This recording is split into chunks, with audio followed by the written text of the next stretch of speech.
Perkenalkan, nama saya Dinda Fitri Nur Aisyah, nomor absen 11 dari kelas 9A.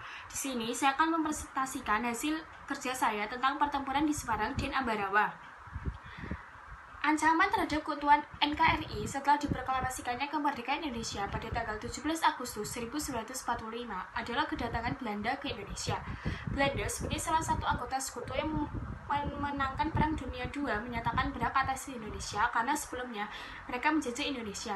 Kedatangan Belanda mendapat perlawanan bangsa Indonesia, apalagi setelah terang-terangan Belanda mulai menduduki wilayah Indonesia. Pertempuran 5 hari di Semarang dan pertempuran di Ambarawa merupakan sebagian perjuangan melawan Belanda secara fisik untuk mempertahankan kemerdekaan. Pertempuran di Ambarawa. Pertempuran Ambarawa atau Palagan Ambarawa adalah peristiwa perlawanan yang dilakukan rakyat kepada sekutu yang berada di Ambarawa, Semarang bagian selatan, Jawa Tengah. Tokoh-tokoh yang terlibat yaitu A. Latkal Istiman, gugur medan pertempuran Ambarawa.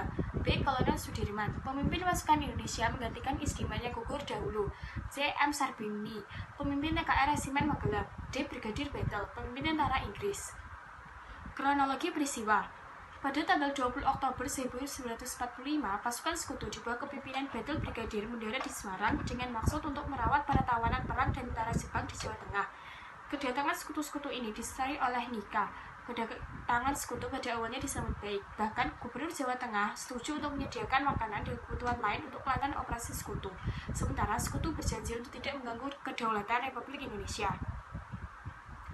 Tetapi saat pasukan sekutu dan Nika tiba di Ambarawa dan Magelang untuk membebaskan para tahanan tentara Belanda, para tahanan bahkan bersenjatai untuk membuat marah pihak Indonesia.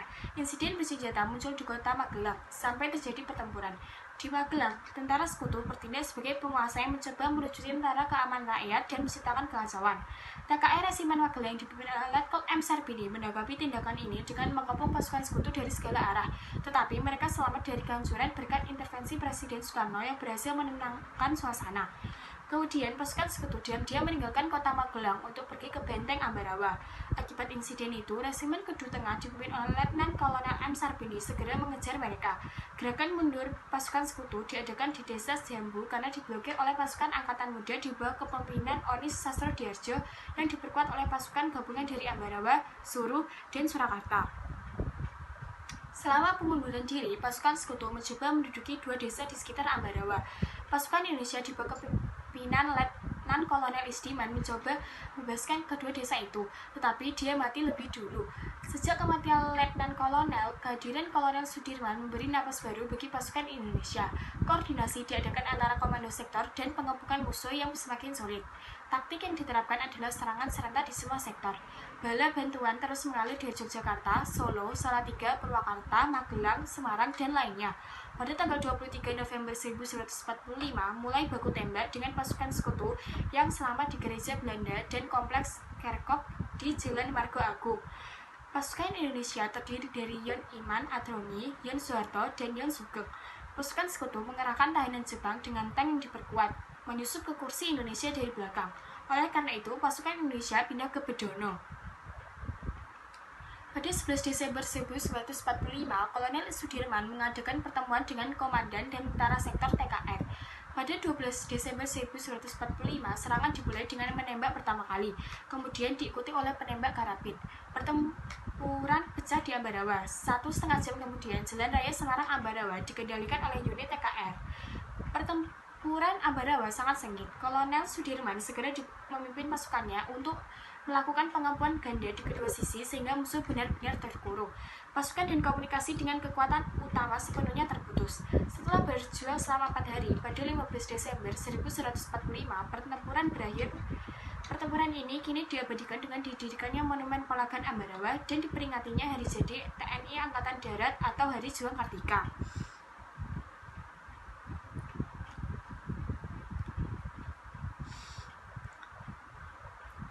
Pertempuran 5 hari di Semarang. Pertempuran 5 hari adalah serangkaian pertempuran antara rakyat Indonesia melawan tentara Jepang di Semarang pada masa transisi kekuasaan ke Belanda yang terjadi pada tanggal 15 sampai 19 Oktober 1945. Dua penyebab utama pertempuran ini adalah karena larinya tentara Jepang dan tewasnya Dr. Karyadi. Pertempuran 5 hari di Semarang melibatkan tokoh yang pertama Mayor Guido, pimpinan batalion Guido Buta yang berpusat di Jatingaleh. 2. Dr. Sukaryo dan Mr. Wongsonegoro, tokoh Indonesia yang sempat ditahan oleh Jepang. 3. Kasman Singodimedjo, perwakilan perundingan gencatan senjata diri Indonesia. 4. Jenderal Nakamura, perwira tinggi yang ditangkap oleh TKR di Magelang. Kronologi peristiwa.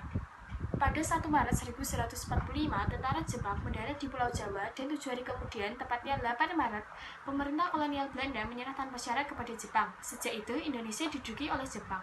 3 tahun kemudian, Jepang menyerah tanpa syarat kepada sekutu setelah dijatuhkannya bom atom di Hiroshima dan Nagasaki. Peristiwa itu terjadi pada 6 dan 9 Agustus 1145. Mengisi kekosongan tersebut, Indonesia kemudian memproklamasikan kemerdekaannya pada 17 Agustus 1945.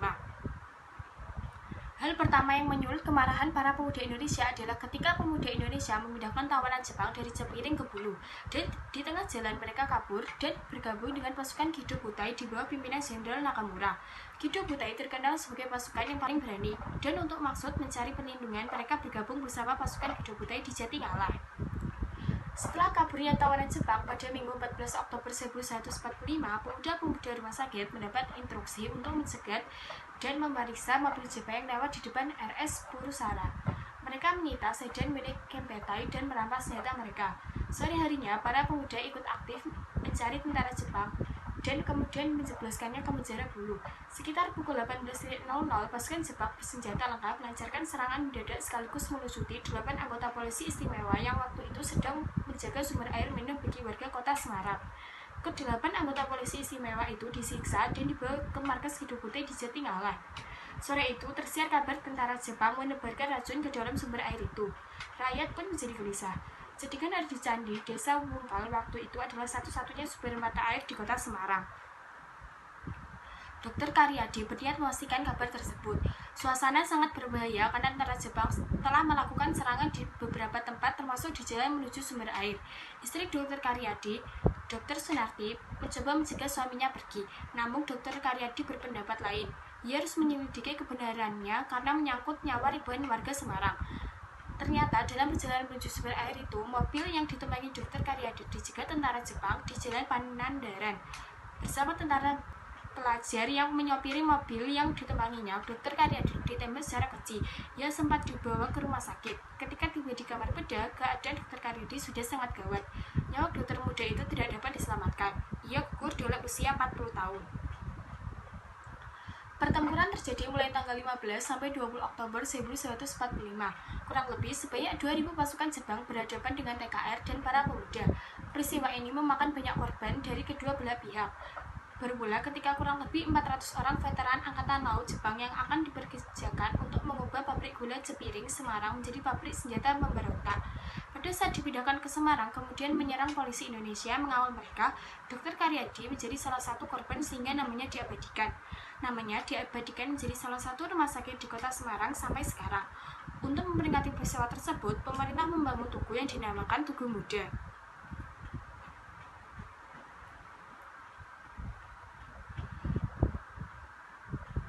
Sejarah adalah eksperimen yang sudah teruji di masa lalu. Manfaatkanlah pengetahuan itu untuk masa kini dan masa depanmu. Sekian presentasi dari saya. Apabila ada kesalahan, mohon dimaafkan. Terima kasih atas perhatiannya. Wassalamualaikum warahmatullahi wabarakatuh.